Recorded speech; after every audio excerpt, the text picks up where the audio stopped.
Hey, Coach, how's it going? It's good. How are you? I'm good.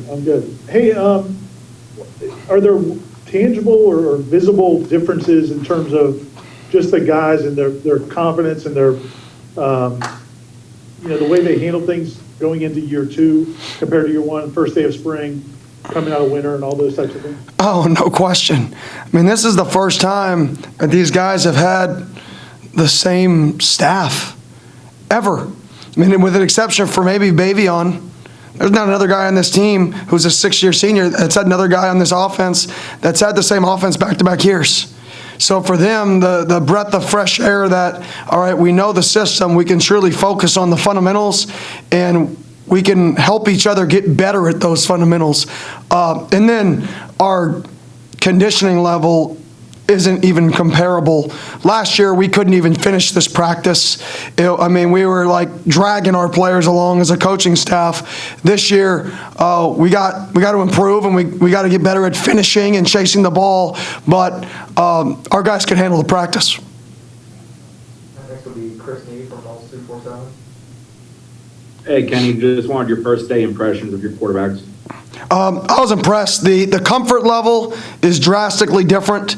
Obviously, being in the system for a year, all those guys have played college football, and they've played a lot of snaps in college football. So those guys' comfort level back there is significantly higher than it was a year ago at this time. And then just their knowledge of the system.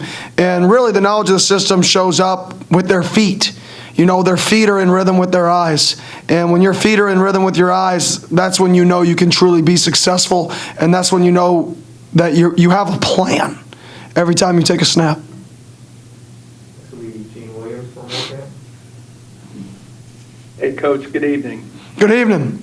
I'm curious, how quickly is McKenzie picking up the lingo, the plays, those kind of things? And I guess along those lines, is it an advantage that he started and played so much in college previously, or do you kind of have to reteach him because it's a whole new system?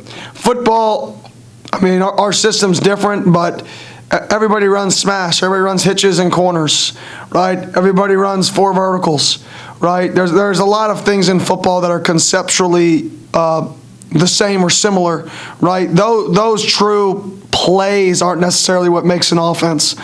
So yes, his repetition, him being in two different systems at his last institution, him playing a lot of ball, his want to be good, all that is helping him learn this system, and he's done a really nice job learning it.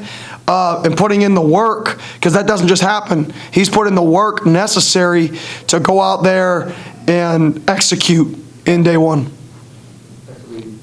Nice beard, by the way. Growing it out. From Noles 247. What about my beard? You always have one.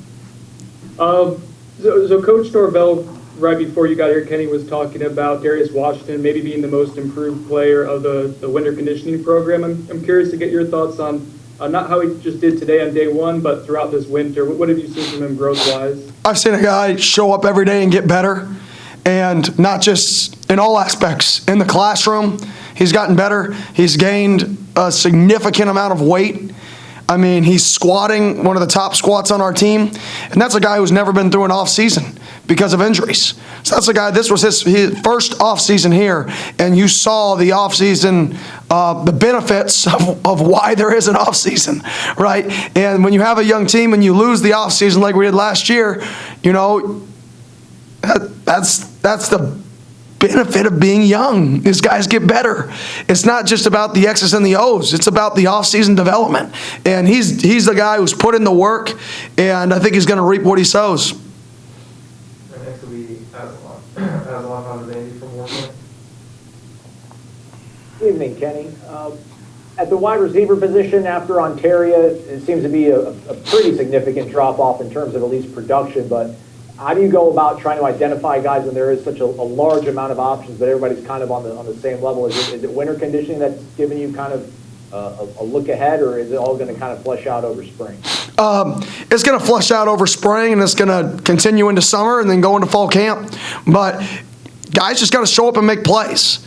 And when your number's called, make plays. And I think that's the biggest thing is guys who, when they get the opportunity, flash. Because like you said, there's a lot of people. You may not get 30 opportunities.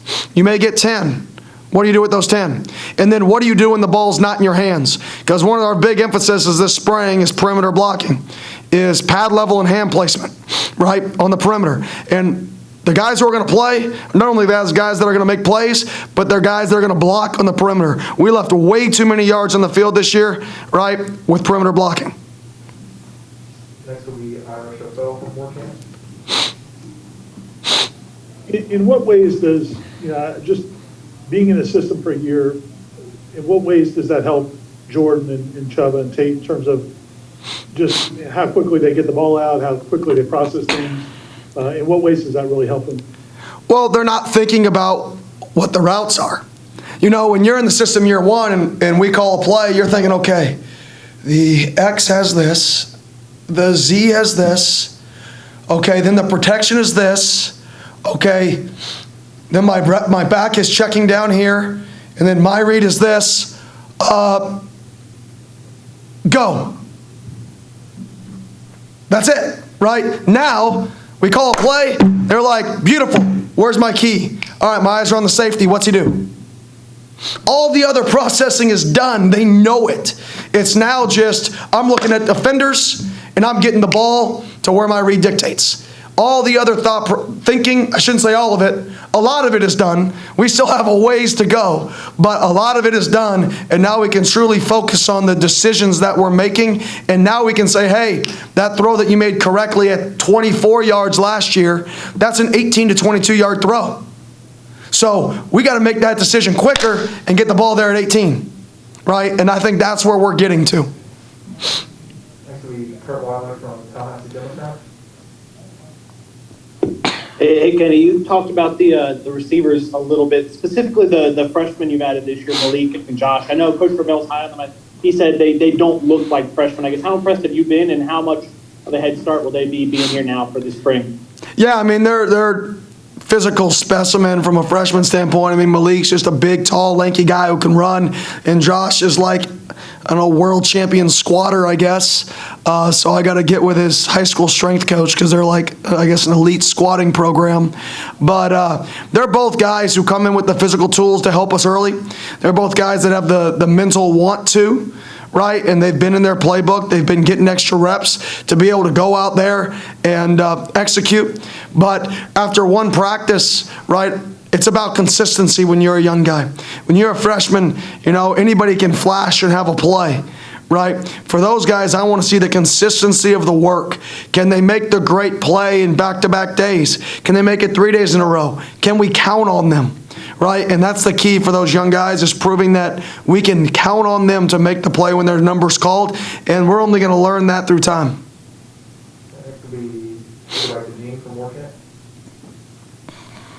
Coach, you've got 4 quarterbacks that you're working with that all have starting experience. So as Coach pointed out earlier, it's truly really open competition with 4 guys. I mean, how is that different for you as a coordinator versus one guy that's just coming back that's the known starter? And how is it different for those guys in practice every day when they're competing head-to-head like that? It's awesome because they push each other. We met about it yesterday in the quarterback room. We said, we have 4 guys with starting experience. Everybody has their strengths. Everybody has their weaknesses, right? But what if we all come together as one unit and we all help each other? And if I'm a guy who has, 2 years of starting experience and I'm an elite leadership, I have leadership capabilities, let me teach one of the young guys how to lead. If I'm a guy who started 7 games in this system and I know the system better than anybody, let me help these other guys learn the system, right? If I'm a guy who is really good at 5-man protection, let me grab those guys and bring them up extra and teach them, right? Let's let everybody in our room, right, take their strengths and help the people next to you. Because if we do that, then somebody in our room is going to be named the starter, and somebody in our room is going to be elite. And that next person is going to be better than he should have ever been. And the third string is going to be better than they would have ever been. Because the goal is not to be the starter. The goal is to be the very best you can possibly be, and everything else will take care of itself. And you look at, Brad Johnson talked to our quarterbacks last year, and you look at his quarterback room. And for those of you who don't know, go research his quarterback room.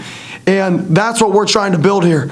And he talked to our quarterbacks about it last year. We're trying to build a room that is deep enough that all those guys can have success, but they all have success because they utilize each other, push each other, right? And they're happy for each other's success. Next will be Antoine Staley from Tallahassee Democrats.